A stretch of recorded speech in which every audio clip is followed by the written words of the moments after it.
You're not weird. You're actually chosen. And being chosen can feel isolating. And that has been my story. And I just want to share how it can actually be freeing to know that you belong in this world. Not in this earthly world, as we say it is, but in the heavenly world. You're seen by Jesus. That's the big thing. That's healing. That's sozo in a way. And I'll be honest, I feel called to preach. I feel called to share my thoughts for the first time, and I want you to hear it. And because the truth is, I have been healed and saved. And in a way, that's the same word, sozo. And Jesus Christ calls us to be healed, calls us to be known, calls us to be seen in his light. And I just believe that being called weird by the world is actually a gift.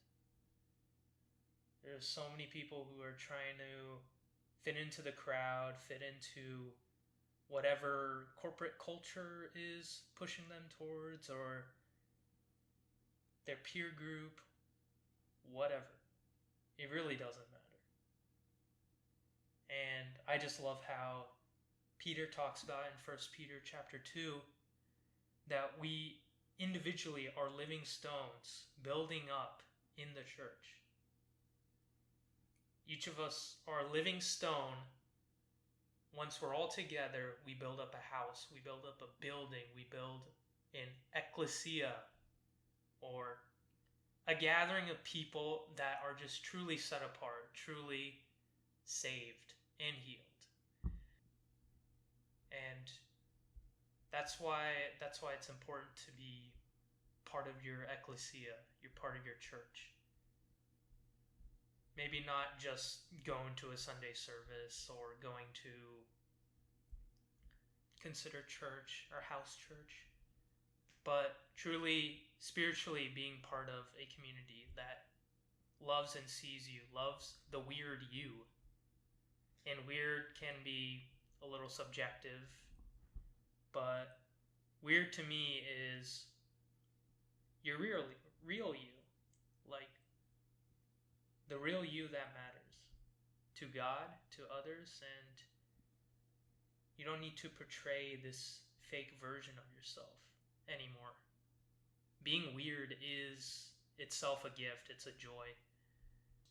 I'll be honest, I feel like I'm talking to my younger self. I feel like I'm talking to somebody that, like my friend, who really needs to hear this. But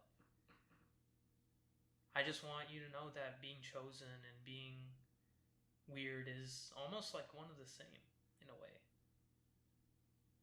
So don't feel bad about what other people say about you or what other Christians say about you. Be glad you hear what Jesus Christ says about you.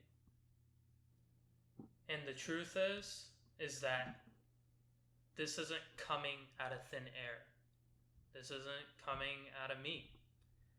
This came from the Bible. Jesus Christ says you matter in this world.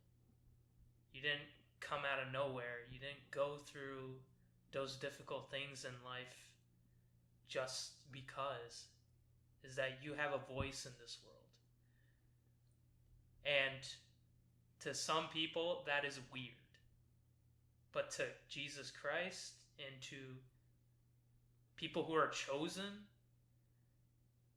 that's evidence that you were set apart and that you have a light in this world. And in other words, you are chosen.